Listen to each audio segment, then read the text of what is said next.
Hello and welcome back to Byzantium and the Crusades. My name is Nick Holmes and this is episode 7 of the Second Age of the Crusaders, and the subject is the Fifth Crusade. Now, this crusade isn't often talked about, and I think it's a big mistake because it was actually really the last major crusade drawn from across almost the whole of Europe. As you will hear, it was a very large military expedition, possibly as large as the First Crusade in terms of numbers of knights and infantry, although unusually for the Crusades, the French didn't dominate it. This was because they were preoccupied with another crusade in southern France, which was the Albigensian Crusade against the Albigensian heretics. It was also a reaction to the Fourth Crusade in the sense that the Pope was determined to control it and to stop it from being misused as the Fourth Crusade had been by the Venetians when it was directed against Constantinople. Indeed, it represented one of the most serious attempts by the papacy in the Middle Ages to assert its power in Europe. It was organised by a particularly dynamic pope called Innocent III, who also tried to reform the medieval church with a whole set of decrees at a great council called the Fourth Lateran Council in 1215. However, Innocent III died in 1216 before the Crusades really got going, but his successor, Honorius III, continued to oversee the crusade. Its principal objective was to recover Jerusalem, but after a campaign in the Holy Land stalled and failed to defeat Al-Adil, who was the Crusaders' main opponent and still in control of Syria and Egypt, it was decided that an attack on Egypt itself would be the best way of weakening Muslim resources before a major attack on Jerusalem was made.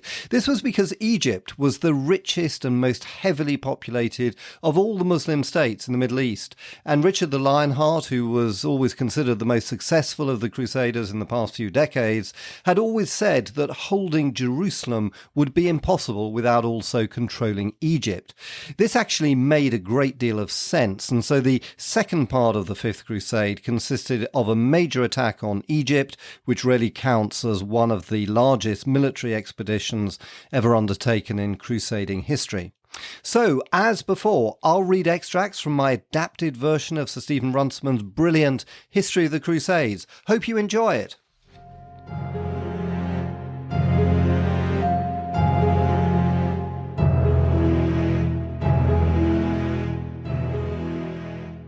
In 1216, Europe was in the grip of a crusading frenzy. Pope Innocent III had sent preachers across the whole of Europe calling for a crusade to liberate Jerusalem. He even wrote to the Sultan Al-Adil, telling him to give up Jerusalem before the great army arrived at its walls. But his optimism was a little premature. Gervais, abbot of Premontre, wrote to him confidentially to say that the nobles of France were ignoring the call for crusade. He also wisely advised that there should be no combined French and German expedition. The two nations did not work together harmoniously, but the poorer people were taking the cross with huge enthusiasm. They must not be discouraged by the delay. In May 1216, Pope Innocent went to Perugia to try to settle the long feud between Genoa and Pisa, that both might contribute to the transport of the Crusaders. There, after a short illness, he died on the 16th of July. Few papal reigns have been more splendid or more outwardly triumphant, yet his dearest ambition, to recover Jerusalem, was never achieved. 2 days after his death, the aged Cardinal Savelli was elected Pope as Honorius III. Honorius eagerly took over his great predecessor's programme. A few days after his accession, he wrote to the Crusader King John at Acre to tell him that the crusade was coming. John was growing anxious, for his truce with Al-Adil was due to expire next year. Honorius also wrote round to the kings of Europe, but few of them responded. In the far north, King Ingi II of Norway took the cross, only to die next spring, and when the Scandinavian expedition started out, it was a paltry affair.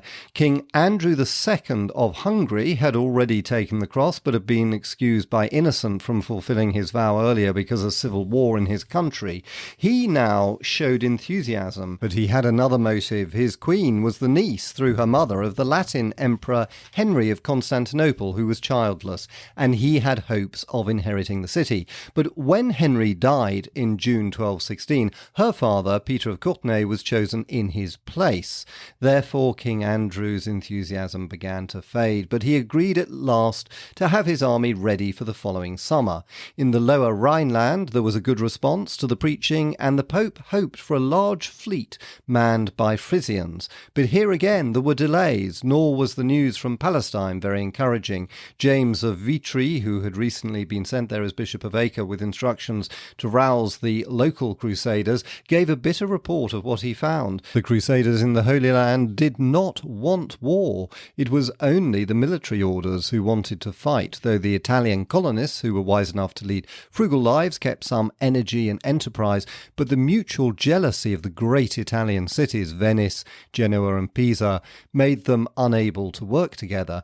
In fact, as Bishop James discovered, the Crusaders in Palestine had no desire for a crusade. 2 decades of peace had added to their material prosperity. Since Saladin's death, the Muslims also showed no tendency for aggression, for they too were profiting from the increased commerce. Merchandise from the interior filled the quays of Acre and Tyre. The palace that John of Evelyn had built at Beirut bore witness to revived prosperity. The Italian colonists happily established in Egypt. With the purchasing power of Western Europe steadily growing, there was a fine future for the Mediterranean trade, but it all depended precariously on the maintenance of peace. Pope Honorius thought otherwise. He hoped that a great expedition would be sailing from Sicily in the summer of 1217.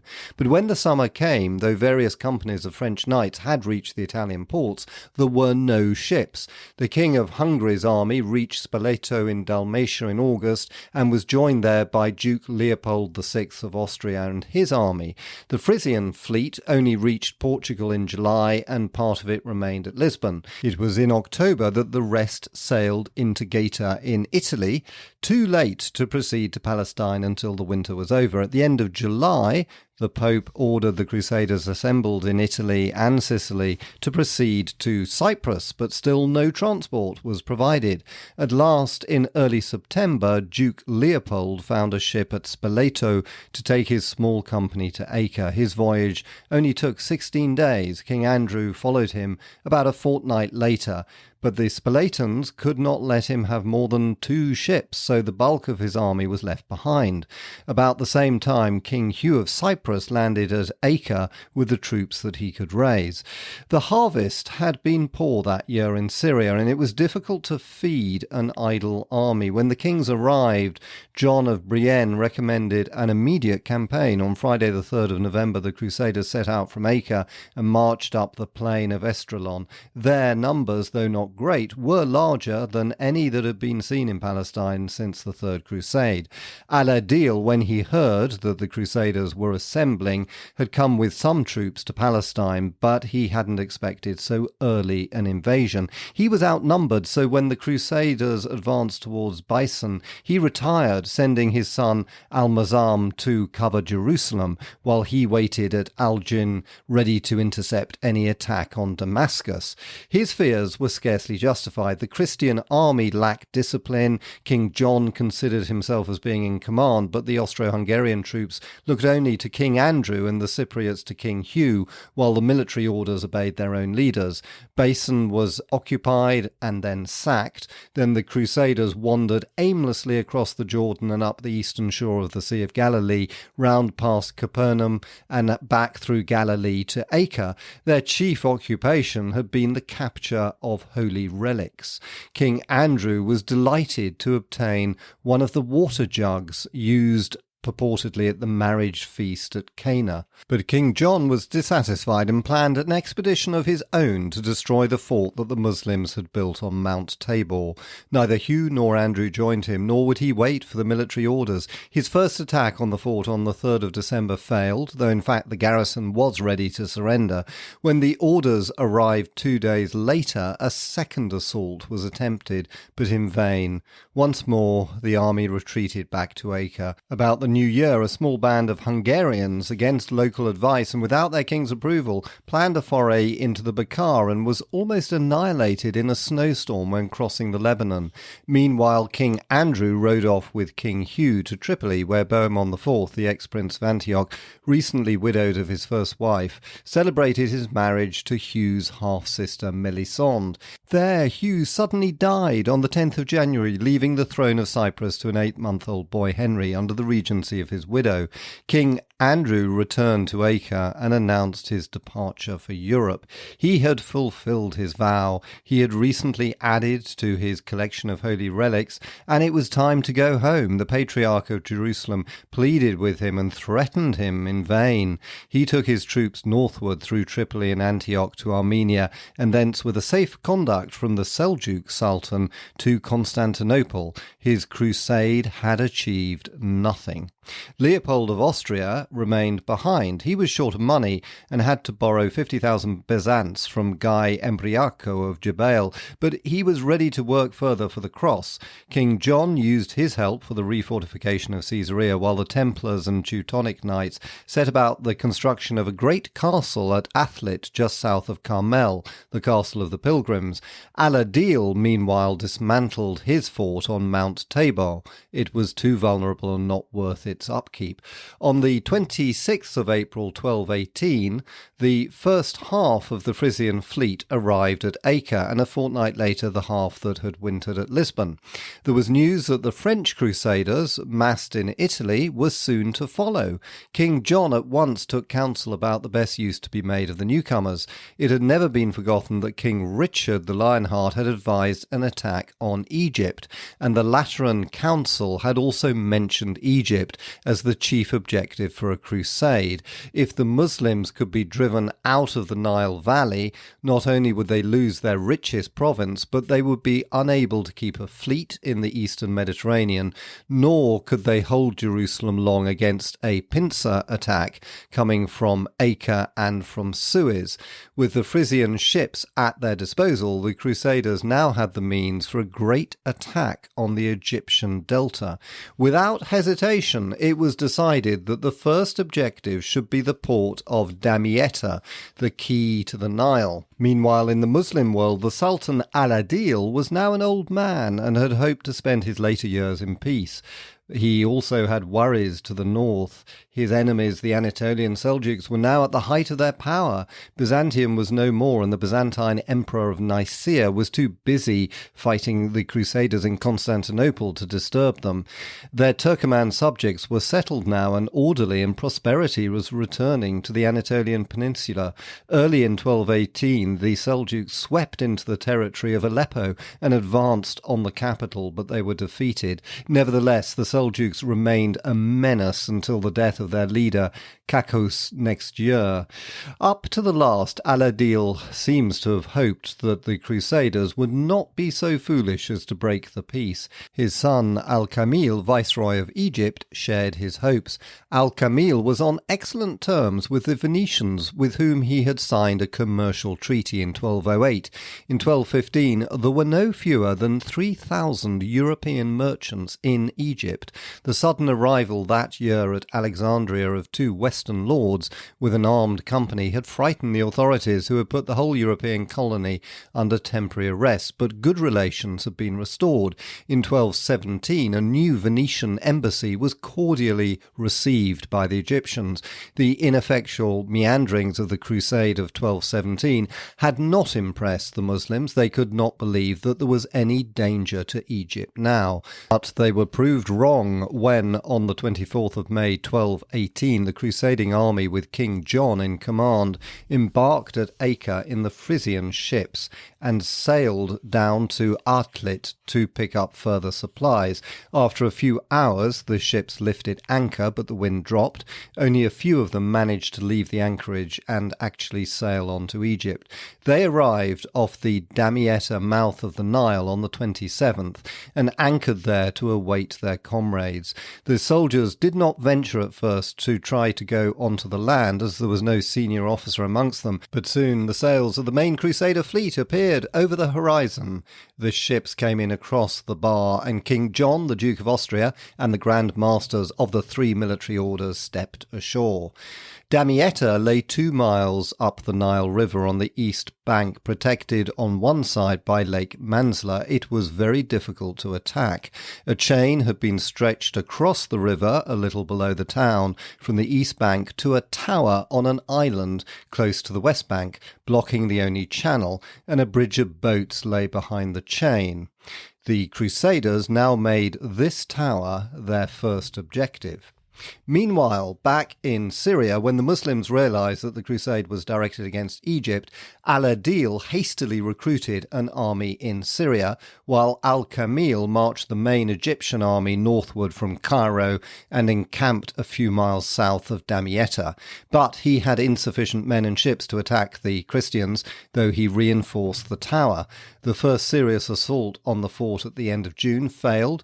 Oliver of Paderborn, the future historian of the campaign, then suggested the making of a new device for which he and one of his fellow citizens paid. It was a tower built on 2 ships that were lashed together, covered with leather and fitted with scaling ladders. The fort could now be attacked from the river as well as from the shore. On Friday the 17th of August, the Christian army held a solemn service of thanksgiving. A week later, on the afternoon of the 24th, the assault began. About 24 hours later, after a fierce struggle, the Crusaders managed to establish themselves on the ramparts and poured into the fort. The garrison fought on until only 100 survivors remained, and then it surrendered. The booty found in the fort was immense, and the victors made a small bridge of boats to carry it to the west bank. They then hacked down the chain and bridge of boats across the main channel, and their ships could sail through up to the walls of Damietta itself. Meanwhile, Al-Adil was ill when the news of the fall of the fort reached him at Damascus a few days later. He had just heard that his son Al-Muzaam had taken and destroyed Caesarea, but the shock of the disaster at Damietta was too much for him. He died on the 31st of August, aged about 75. Safaddin, as the Crusaders called him, lacked his brother Saladin's remarkable personality, and his dealings with his nephews, Saladin's sons, had shown a certain disloyalty and underhand cunning, but he had held together the Ayyubite Empire and had been a capable, tolerant and peace-loving ruler.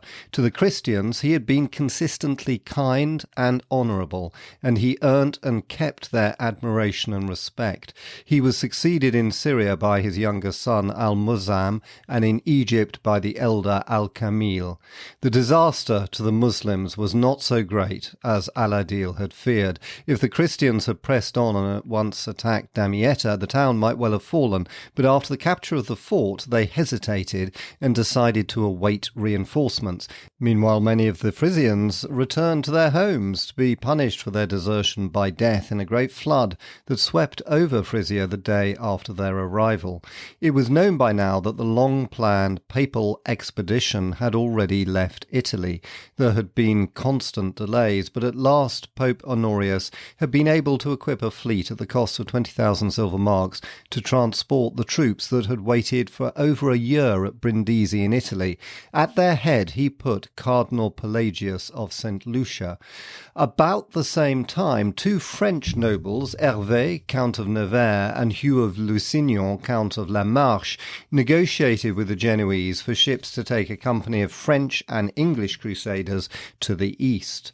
Though the Count of Nevers was a notoriously bad son of the Church, the Pope allowed him to pay for the transport with a tax of a 20th of their income taken from the ecclesiastics of France. The 2 counts were joined at Genoa by the Archbishop of Bordeaux and the bishops of Paris and other lesser potentates.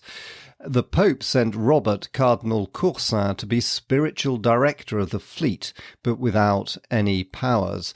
Cardinal Pelagius and his expedition arrived at the Christian camp in the middle of September. Pelagius was a Spaniard, a man of great industry and administrative experience, but singularly lacking in both tact and military experience. He had already been employed to settle the question of the Greek churches in the Latin Empire of Constantinople, and had only succeeded in making them more passionate passionately hostile to the Pope. His coming to Damietta at once caused trouble. John of Brienne had been accepted before as leader of the Crusade. His leadership had been disputed in the previous years by the kings of Hungary and Cyprus, but the one had departed and the other was dead. Pelagius, however, considered that as papal legate, he alone was in charge. The rivalry of the various participant nations was all too clearly visible. Only the Pope's representative, he felt, could keep them in order. He brought news that the young Western Emperor, the German Frederick II, had promised to follow with an imperial army. When he came, he would certainly be given supreme military command. But in the meantime, he assumed command of the expedition, convinced that he could lead the Crusaders to their greatest victory since the capture of Jerusalem in the First Crusade.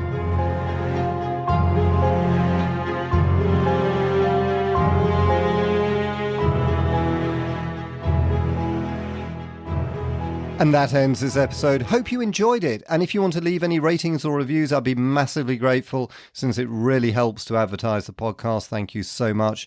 And in the next episode, we'll hear about what happened to the Fifth Crusade in Egypt.